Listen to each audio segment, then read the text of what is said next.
So what I want to talk about really is to stop thinking like an instructional designer and start thinking like a game designer, because I think game designers have an awful lot to teach instructional designers, and we need to do that, and we need to explore that.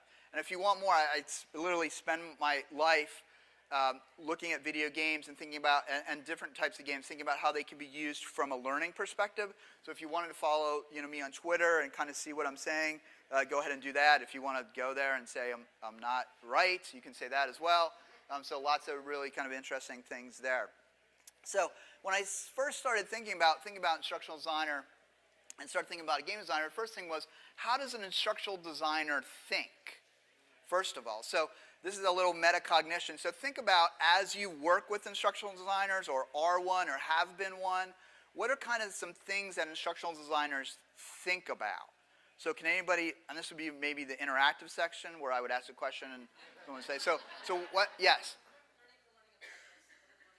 Learning objectives? Okay, right. What are the learning objectives? What do we want people to learn? Okay, good, very good. Yes? Who's the audience? Who's the audience? What do we, how do we have to tailor the instruction to the audience? Okay, great.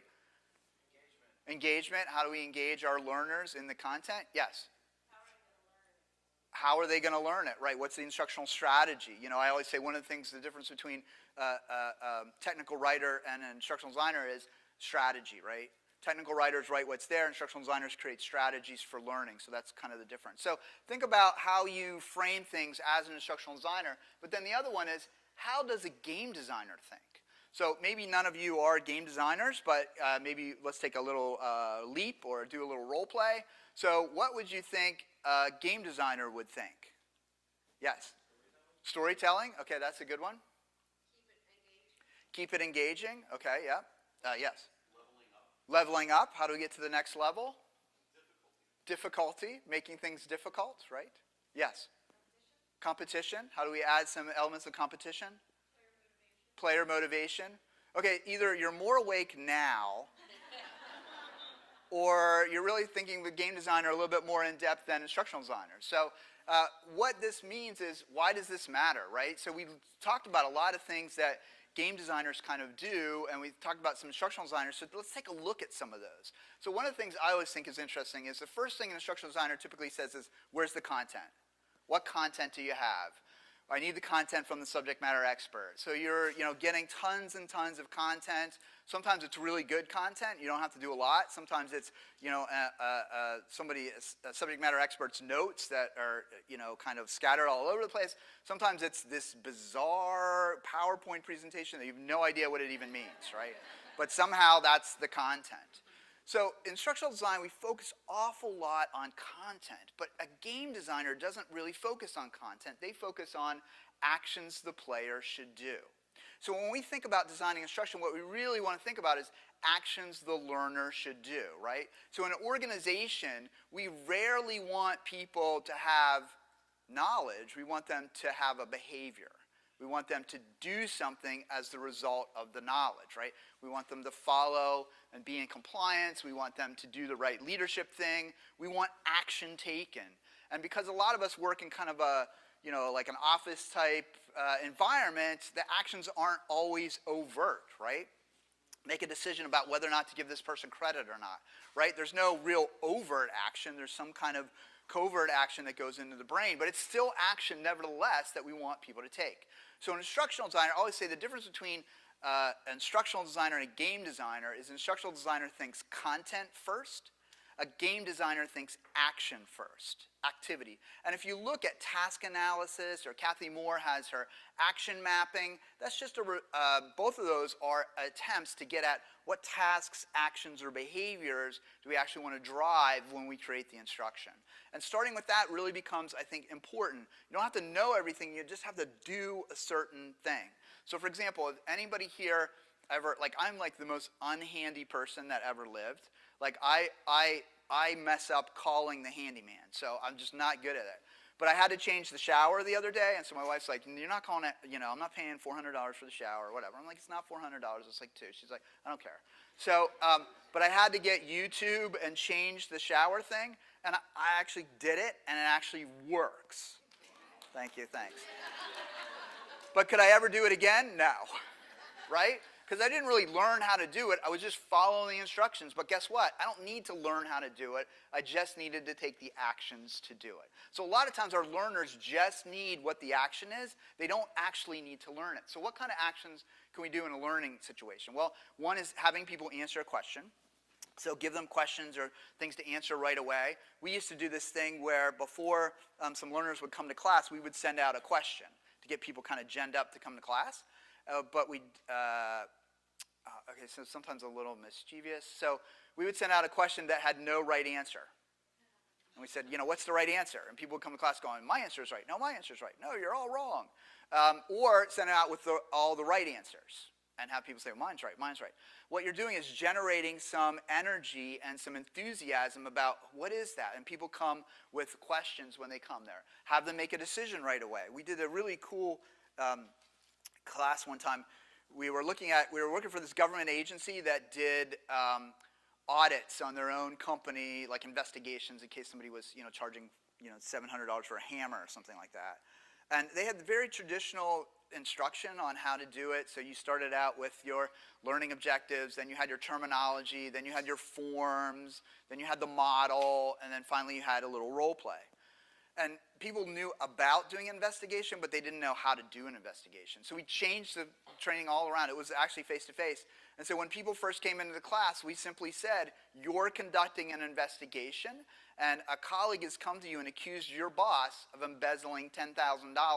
What do you do? And so for like 10 minutes, they're like, what do we do? And so they're just kind of sitting there looking at each other, waiting for the instructor. And so the instructor didn't do anything. And finally somebody said, well, what's the company policy? And the instructor said. And they all rushed to the company. And through the process, they actually conducted an investigation. We had people lined up. So they're like, I want to talk to the boss. Oh, well, we just happen to have the boss here, right? So the boss comes in. What interview questions? So they were actually doing the activity and doing the action. And guess what? They learned the terminology. They used the forms. They did the model. And they did the role play. So, and it's much more memorable than kind of going through that instruction.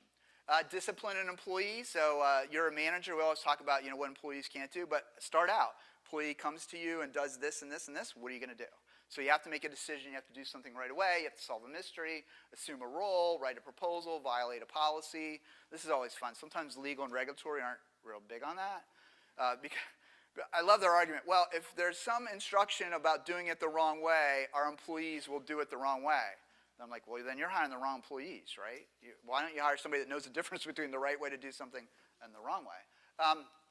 And then make a difficult trade-off. I think one of the things that we run into, especially somebody said difficulty in games.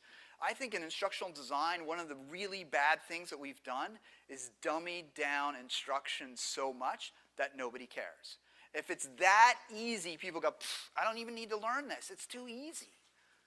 I think we really need to challenge people on problems. A lot of people know the easy stuff. It's the difficult stuff, right? I know I should discipline this employee who comes in 10 minutes late, but you know what? When that employee gets there, she's the best employee I've got. She's pleasant, she's friendly, etc.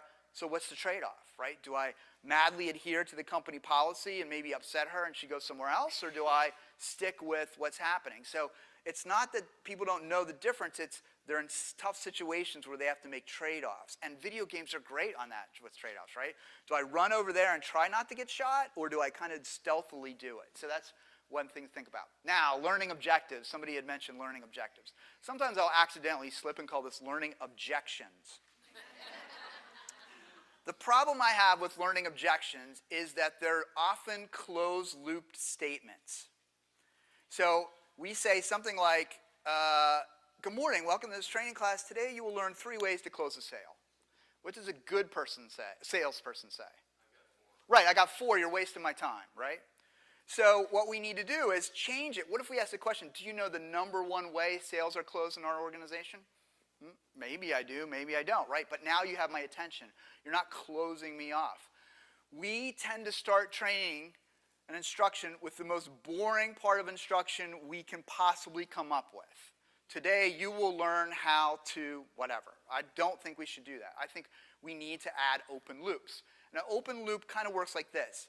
Has anybody here ever been in this situation? It's 11:30 at night. You've got a 7 o'clock meeting the next morning. You're flipping through channels right before you go to bed, and you come across Law and Order. And now you can't go to sleep because you got to know, does that scumbag go to jail, right? And at the end, you're like, it was a repeat. I just forgot that scumbag goes to jail, right? That's an open loop. Open loops are things that humans hate. We don't like open loops. We want closed loops. So we pay a lot of attention to these open loops. Another really great open loop is, does anybody watch House Hunters? Some do, some don't. Anybody like a rabid fan of House Hunters? Okay, cover your ears. I'm going to do a spoiler. So I know House Hunters isn't real. I know that. And I know they already have picked the house before they start filming the show. You still okay? Yeah. But I'm still at the end of that show yelling at them that they picked the wrong darn house. And how does that show work? Why is that show so engaging? And then the other thing that they do, which is really clever, before one ends, they kind of start the other one with no commercial break. We don't do that in training at all, right? At the end of training, we're like, okay, we're done with training. We're like, okay, well, what's next, right? Wouldn't it be better to do a training class and say, hey, now that you know how to open a sale, wouldn't you love to know how to close it? Watch this training, right? Keep it going as kind of a serial. But anyway, so back to House Hunters. What they do is they give you 3 incomplete problems, and they don't give you a right answer, right? I mean, somebody picks a right answer, but it's not the right answer. But in training, we tend to do like black and this is the answer, this is what you're going to do, this is the right answer. But those aren't the problems people are having at work. People are like, do I do this or do I do that? Where's the trade-off? So try to think in those terminology as well. Try to create these open loops. Another really good technique, there used to be a science show on TV, Breaking Bad. Do you guys remember that show? Science, yeah, I mean, he was a chemist. Oh, come on, right? All right, well, anyway, to me, that's science.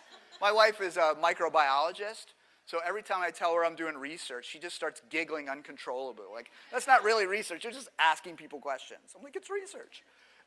But anyway, in that show, it was a serial-based show, and you had to find out, like, who's the guy that knocks, right? And you had to watch what was happening because it pulled you along with this story. And so we talked about story before. Think about your training. Even compliance training, is there any kind of story in your training? I was called into an organization one time. They had somebody in the company had dumped chemicals down the drain into the river, killed a bunch of fish. So they were doing this is a little bit funny, but they were doing online training to tell people not to dump stuff down the drain, which I'm like, okay, we need training for that. But they wanted to come in and see if that was legitimate. Could you really teach somebody not to dump stuff down the drain with e-learning? So the fascinating thing to me was we pulled the records. The course on not dumping stuff down the drain lasted an average of 7 minutes per person for a year. So once a year, you had to take this compliance course, right? 7 minutes, not a whole lot of time out of your life in 365 days, right? But the fascinating thing to me was I interviewed people who had taken the course and almost to a person said, yeah, it's the same course every year. You only see it for 7 minutes. You've got some other things going on the next, I don't know, you do the math, but like for a long time, right? Yet they remembered those 7 minutes because as humans, things that are familiar to us, we tune out. So even in that compliance training, we have to kind of add a story or add an open loop or add things that keep us going. That's the levels in games, right? We don't stop at a game because it gets more difficult.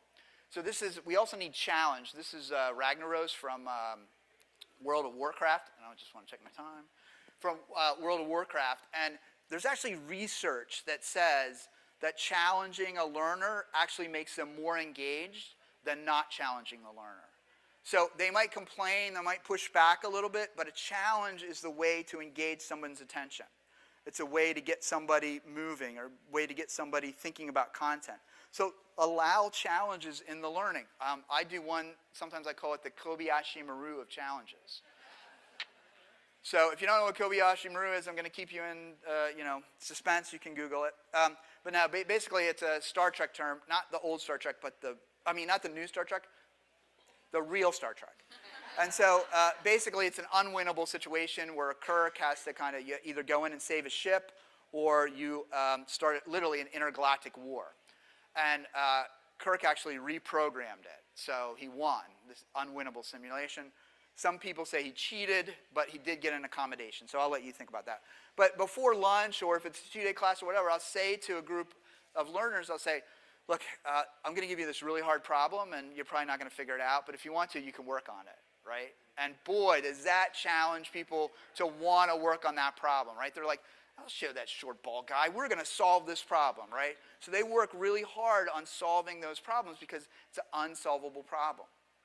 And it really helps with software. If you ever teach software, or have ever been, I guess, a victim of software training, what happens is they'll say, okay, this is the edit menu, and edit, you can do this and this and this. Nobody learns Excel because they want to do editing. They learn Excel because they want to do budgeting, right? So what you should teach is, here's how you do a budget. Oh, and by the way, if you wanted to edit a cell, here's how you do it, right? But don't start with the functionality. Start with the outcome that you want to do. But a lot of training, you go through that outcome, then you go back and you learn all these scenarios, then you go back to work and you're like, oh, this scenario wasn't covered. I don't know how to do this. I don't know what this is. But what you need to do is, in a difficult situation, the Kobayashi Maru, it becomes so challenging that people learn, oh, this field does this is connected to this. And they really think deeply about the software, not just thinking about the functionality of the software. So that's something that, think about challenge. And then the other thing is, again, learning objectives we talked about. Objections, is create a skill map, right? So what's a skill map? A skill map is used in video games all the time. So I have these different skills. Here I could be a hunter, I could be a warrior, I could be a seer. So obviously it's a little cooler than being like a travel agent or whatever. It's not quite as exciting. But the thing that it does is it gives us different pathways toward mastery. And if we think about our learners aren't always going to be on the same linear path toward mastery, nor do they always need the same level of mastery. So by setting up something like a skills map, we can give our learners choices of where they want to go and what skills that they want to apply. So it becomes really kind of the self-directed map that they can take and go through that process. Now you can add, I think for a designer of instruction, we need learning objectives, and we need to tie those objectives to corporate objectives. Absolutely. But do we need to spill our guts to the learners and tell them kind of what we're doing? Not always, right? We can use that to drive what we design, but we don't have to show behind the curtain right away. Next is, instructional designers, we think a safe learning environment. We don't want people to make mistakes because we don't want them to get upset. We don't want all that kind of stuff. In a video game, they put you at risk almost right away, right? I remember playing Call of Duty, and we were storming Normandy, and I could not get out of the water. It was really, really difficult. And there were literally shot everywhere. It was crazy, but I kept doing it until I could get out of the water, and then I couldn't get off the beach, and then finally, I burned the game. But the idea is that this little bit of risk ups the ante of what you're doing. It actually creates more engagement. So we want to think of putting people at risk. Yes? Absolutely, yeah. Episodic memory is really great memory where you can pull stuff back from the knowledge. So it absolutely does that. So what are some things that we can do? And it's mock risk, right? I'm not advocating for really to put anybody at real risk. That's my disclaimer. But one is risk of starting over. So here's a really kind of simple technique that's been used is before beginning of an e-learning module, we say at the end of this module, you will receive 5 questions. If you answer all 5 questions correctly, you'll be done. If you miss one, you'll get 5 more questions. It's amazing the focus people have on that module. Nobody wants to do 10 questions, right? So just things like that can help focus people's attention on what you want them to learn and what you want them to keep in track. Not solving the problem. Again, we do not like as humans not being able to solve a problem. So we try and work on it and try and work on it. So that's something that we need to think about as well. And not achieving recognition. So you're not going to make the leaderboard, or you're not going to get the certificate, or you're not going to do those kind of things. That can be a strong motivator as well. So people tend to be motivated by that. And then losing points in a game or those type of things. So you really need to think about ways that you can help drive this mock risk. I always like to use, anybody here ever watch CSI? Yeah, so just to show you how much fun I am. Like when CSI comes on, I always turn to my wife and say, I wonder if anyone's going to die this episode. That's when she goes, I'm going to walk the dog. But the idea is that something happens and then you have to figure out what's going on. And they do what they call a curve of interest to keep your interest in what's happening. Because when you start watching the show, about 10 minutes later or something, it looks like the butler did it, right? And I'm like, what time is it? Oh, no, he didn't do it, right? Because you know that's, or they've gotten wise to that, right? It looks like the butler did it, then it looks like the butler didn't do it, then end the show, oh, the butler did do it, like kind of thing. But they have this idea of having this curve of interest, keeping someone's interest. So think about your training. Is there any design to it that keeps your interest as the training goes on, as the module goes on? As you're thinking about what is the learner's journey through the process. We think a lot when we do game design in the player's journey. What is the overall experience? So think about that as you create the instruction. And then setting up the learner for failure. Why do we do that? Well, a lot of what we can do from learning is diagnose why people are responding incorrectly. And when we can diagnose it, we can solve it much more quickly. So one of the things that we could do is we could set up a wrong answer and see if our learners go for that answer, then we know. Well, if they answered this, it's probably because they don't understand the policy. Or if they answered this way, it's probably because they're using the old sales model, not the new sales model, right? So think about ways that you can set up for failure. In fact, research shows that we learn more from failure than we do from our success. And fascinatingly, I read one research article that said we actually learn more from other people's failure. So we're okay to vicariously watch you fail and go, I'm not doing that. Jeez. Then if we do it ourselves, we go, oh, well, the reason why I failed was because of, this and this and this. It wasn't really my fault, right?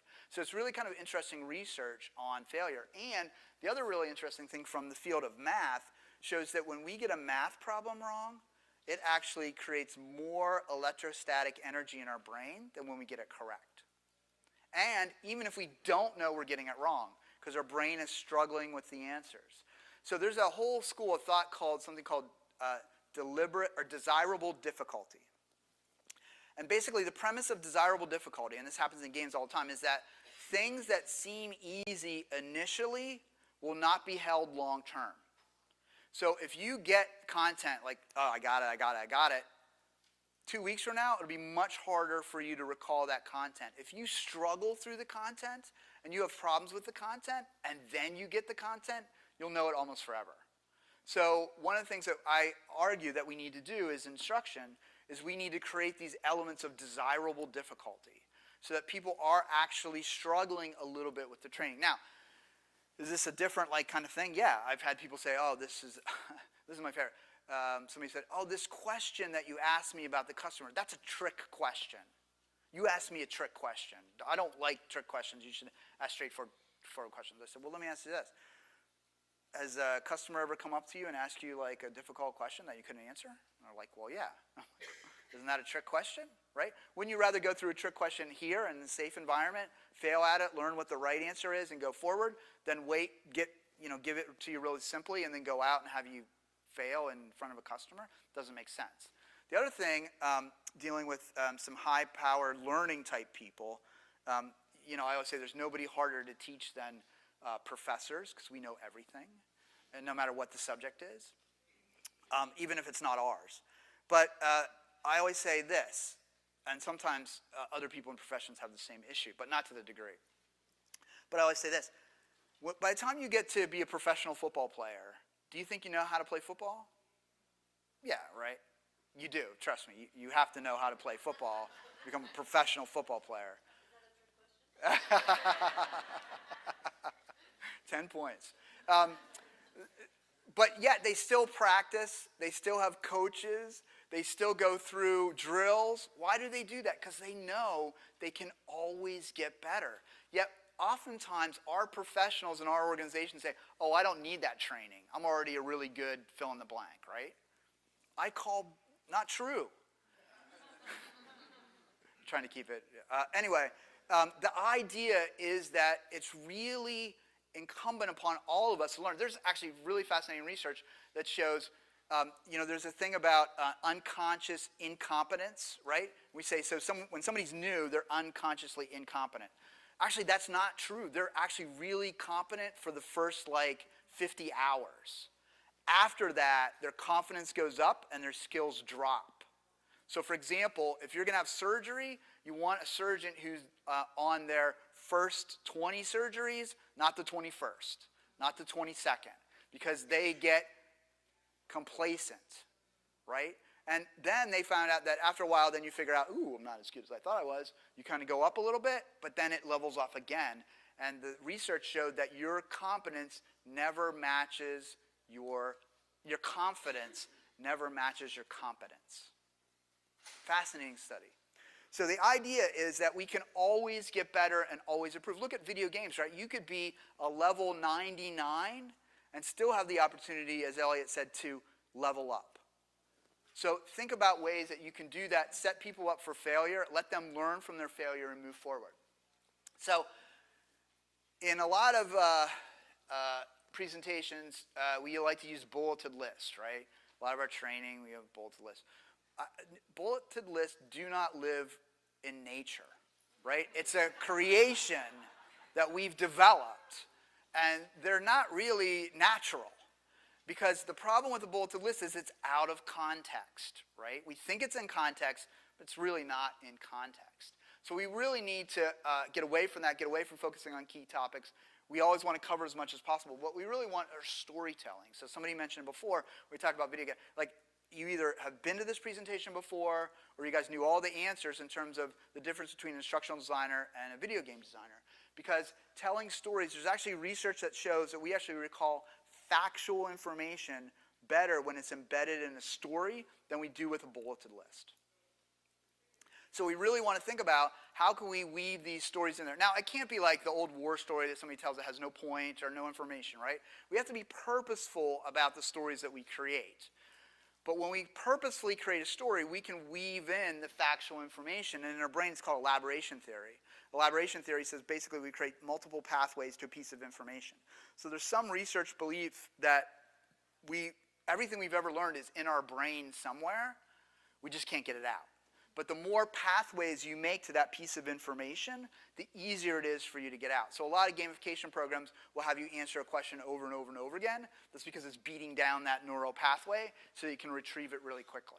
And you want to do that. You want to retrieve things without thinking about them. In fact, there's some research that shows the faster you can do addition, subtraction, multiplication, and division, the better you are at calculus. Why? Well, because you're not wasting extra effort doing, okay, well, if there's 10 ones and I add them together, yeah, 10. 10 times 1, right? You're just going, it's 10. And you're moving forward. So think about how quickly you can help people remember information. You want that almost muscle memory in the information that you do. So telling stories is really a purposeful and well-designed way of adding meaning to context to instruction. The other thing is, it doesn't have to be a whole elaborate story, right? You can do pieces. So if you ever remember, anybody ever play the game Missile Command? No? Okay. All right. Well, there used to be a game called Missile Command, and basically it was these little dots. It was like a 64-bit, 16-bit, little dots, and there's a little dot coming down, and the dots hit each other and it blew up, right? And if you looked at it on screen, it would look like almost like static, right? But they decided to name it Missile Command. So all of a sudden it's a story of I'm commanding these missile bases and trying to protect them from these falling missiles, right? A lot of imagination went into that because that did not look like a missile or a base or anything. But because of that title, we could add the story around it and it had meaning and context. And so adding a little bit of story will add the meaning and context. It doesn't have to be, you don't have to write Ulysses, right? The Odyssey, right? All you need is a little bit of context to make that happen. And then we need to slow down and reflect. So one of the problems with rapid-fire training that we do all the time, and I think a little bit of a problem with micro-learning, Elliot talked about, I always say, Sully Sullenberger did not land the plane on the Hudson through a series of micro-learning courses, right?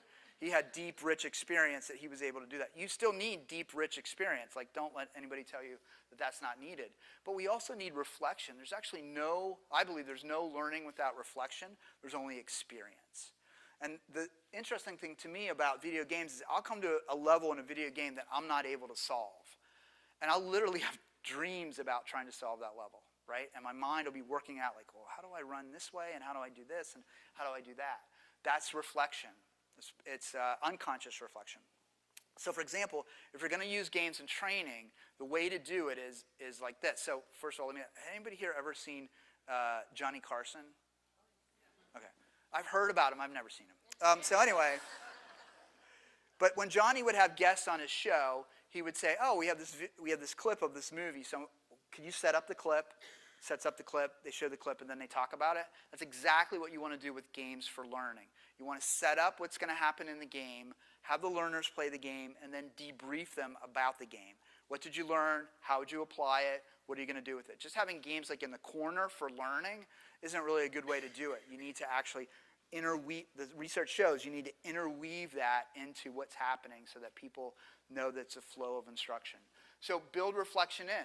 So we'll often have times, and this is kind of a funny thing, like when we were in college and high school, right, how many of you ever had to write an essay, right? Like a couple paragraphs, right?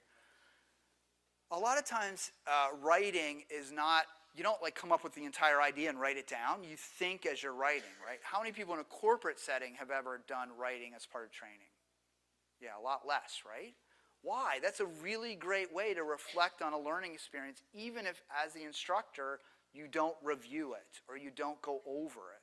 Just having somebody, and we've done things where, what would you do here, have them write it, and then beside it, what would an expert say? And let the person compare themselves to an expert. So things like reflection are a really important thing from a learning perspective. So think about adding reflection into learning. Also, stories. This is, I used to run all the time using Nike Plus, which had points and badges and all that kind of stuff. But then I got bored with it because it's external motivation, right? But then I started running from zombies in Zombies Run. So how Zombies Run works is this story that you're a runner in post-apocalyptic. Hey, is anybody here from a pharma company? Kind of? I hope you're working on some kind of zombie virus protection. But anyway, in this game, it's post-apocalyptic Earth, which is filled, of course, with zombies, as we all know. And what happens is, as you're running, it will say, hey, today you're going to pick up some medical supplies. And you go, boop, pick up medical supplies. We're going to go over here, and there's no zombies over there, so you're safe, right? So you run over there. All of a sudden it says, oh, no, I was wrong. There's zombies. Run. At that point, do not scream at the top of your lungs. Run. Your fellow runners will look weird at you. But then you're doing interval training all of a sudden, right? But the idea is it's a story. So you get up and you don't feel like running, but you kind of want to figure out what happens, right? So it's that sense of continuation. So tools like this can be really good tools for helping us do this. So we've done some training stuff that's transmedia. So you actually, we have this project with Penn State called iLookout. So we're trying to teach child care professionals to recognize signs of child abuse, which you would think, okay, we're not doing any gamification with that. But we actually did some techniques with gamification. So they watch this video because they're mandated reporters. And then throughout the year, they get messages from people in the video reminding them of what to look for. And they actually form a relationship kind of, oh, I know that person's going to tell me about this. I know that person's going to tell me about. We find out that the learners talk about those people like they're real people. Well, Mary said, here's the things that I need to look out for. So it's really kind of, can be very impactful when you kind of go in that direction. And video games do that all the time, right? Like Angry Bird, you can buy an Angry Bird pillow.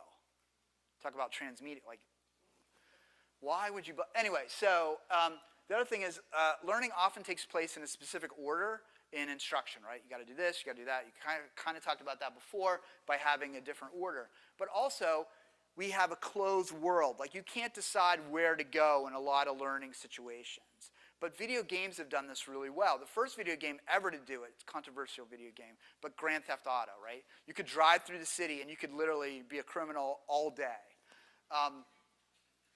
But now we have Red Dead Redemption, where you can be an outlaw all day, which somehow is not quite as bad as being a criminal in a city. I don't know why, but you're still doing mayhem. But it's a world you get to decide where you want to go. Now, the cool thing about Red Dead Redemption, and we're not doing this in any kind of training right now, but the decisions you make early in the game decide if you're good or bad throughout the game, which is kind of interesting.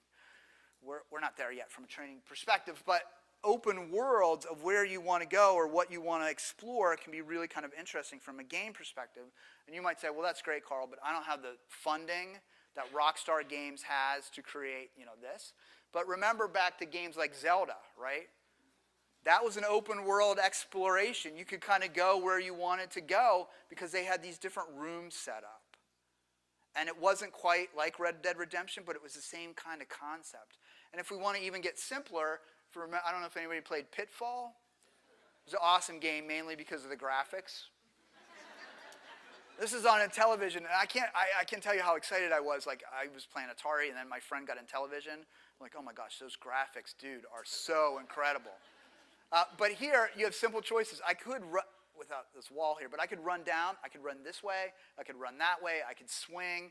So even if you have limited area where you can have learners make some choices, allow them to make choices. In fact, the research shows that more intermediate to advanced level learners are better with decisions. Like if you have novices, you kind of have to hold their hand a little bit. It makes sense. But if you have more experienced learners, they don't like the hand holding. They kind of want to explore on their own. Give them some autonomy.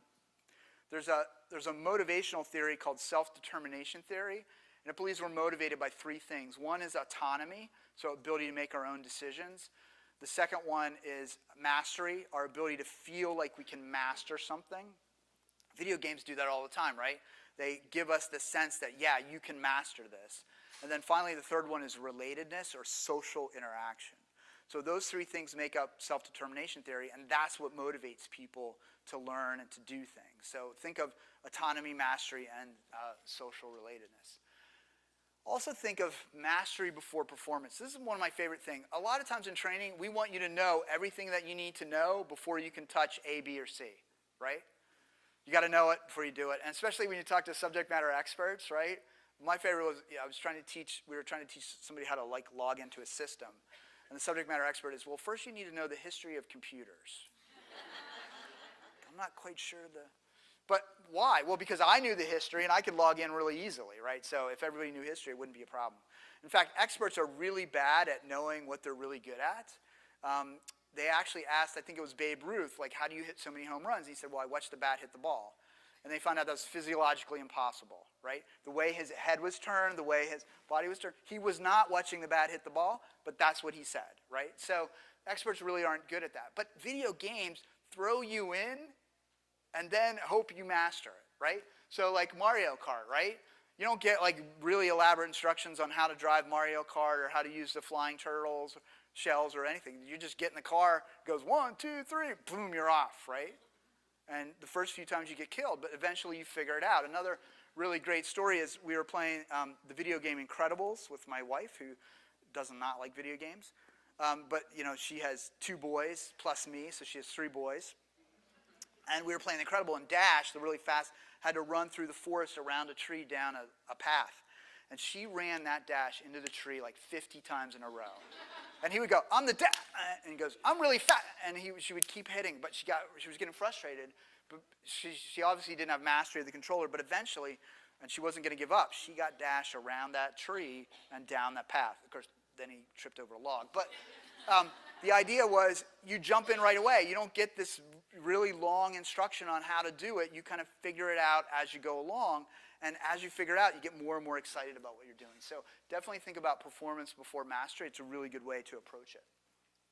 And then always look to the future. Like we're always, somebody's always selling us like the latest technology. Like we need VR, we need AI, we need machine learning. But what I found is a really interesting resurgence in good old-fashioned tabletop games. So this is a business simulation game to get director levels to think like senior vice presidents. Love the game. This is a game to teach sales reps about doing a total office call, because sales reps in pharma have like 5.6 milliseconds to talk to the physician. And then even a card game to disguise role plays. So we don't always have to be looking forward. In fact, I think in 2017 there were 50,000 new board games published. Now part of that is because now you can publish board games really easily, but don't always look forward to video games. Think about other games, especially if you want social interaction. So to wrap up, here's kind of the end here. So begin with action. Make sure that you begin with action. Create curiosity, mystery, and intrigue. Focus on skills, abilities, not objectives. Don't focus on objectives. Challenge the learner. Create mock risk. Tell stories. That's my time frame, so I'm done. Design open worlds, foster exploration. Exploration is good. Performance before mastery, and then look to the past for inspiration. So I'd like to thank you very much for your time and attention. And now you have kind of 20 minutes to either ask me questions or talk amongst yourself. I'm not quite sure how that exactly works, but does anybody want to ask me a question before we break? Yeah.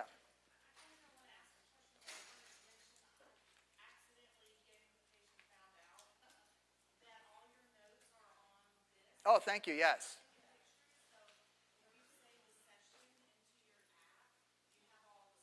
Thank you. Yes. Okay, it's great. Through exploration, right? Okay, awesome. Yeah, there's a question right here. Yep.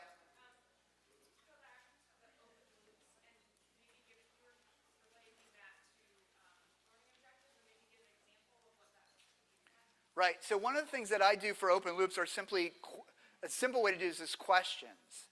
So do you know how to remain in compliance in this situation? Do you know what Mary should do when confronted with this? Do you know why this is critical to our organization? So a very simple open loop is just adding those kind of things. And then in training, you could have a situation, you could say, what would you do next? Or why, or another one is often starting with a problem and say, why do you think this happened? What would you have done to prevent this? So kind of, especially in compliance training, start with the compliance violation and work backwards to prevent that violation from occurring. So those are some open loop things. Yes?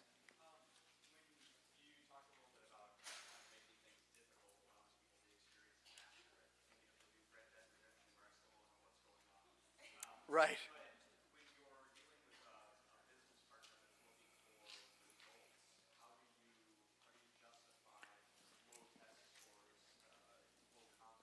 Right. So that's a really good question. So one of the things, so we've done a couple of things. So we took a role play and we converted it to an online training course, and you had to answer the questions, but you also had to say how confident you were. And we made a design decision early on that said if you were not confident but you got everything right, you had to do it again.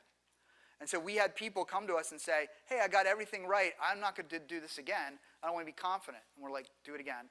And then they came back and said, this is still stupid. Well, we said, wait a minute. Were you confident the second time you went through? And they said, you bet. And I said, exactly. That's what we wanted. So what we do often is try to pick what the outcome needs to be and tell the stakeholder, look, we'll get you to that outcome, so don't worry about, you're going to, and here's what's going to happen. People are going to come to you and complain about it's too hard, it's too difficult, but here's why we're doing this, and here's why we think it's a good idea. And sometimes if you brace them, they're good for that. And sometimes even after class, what we'll do is send an email saying, hey, such and such just went to this class, and it was purposefully difficult in these areas, but we know this helps with long-term retention. Look for the following type of behavior in the future, and then that person can kind of reinforce what you're doing and also be on your side. You will get, I'm not going to, I live in Ivy Tower, but I know enough that you will get pushback, but you have to be like, this is the science of design, and this is why it's this way. Yeah, good question. Yes?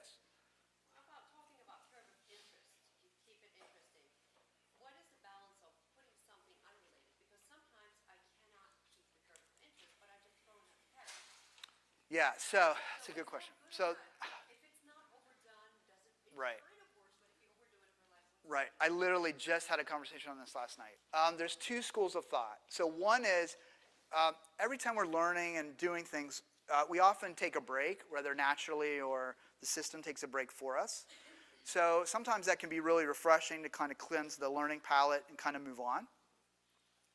But some people view that as childish or kind of an interruption. So you kind of have to either gauge that, like gauge your audience to know, okay, they would like this, like engineers, like certain things, HR like certain other things. So you could gauge that. Or sometimes we put in like, this will take like mental breaks. If you don't want to take mental breaks, click here, and then they don't show up. So you can kind of do it that way to give the learner some control over whether or not they like that. That can be a way to do that. But we've done some research. I just have a peer-reviewed article that's hopefully coming out. It's back for minor revisions.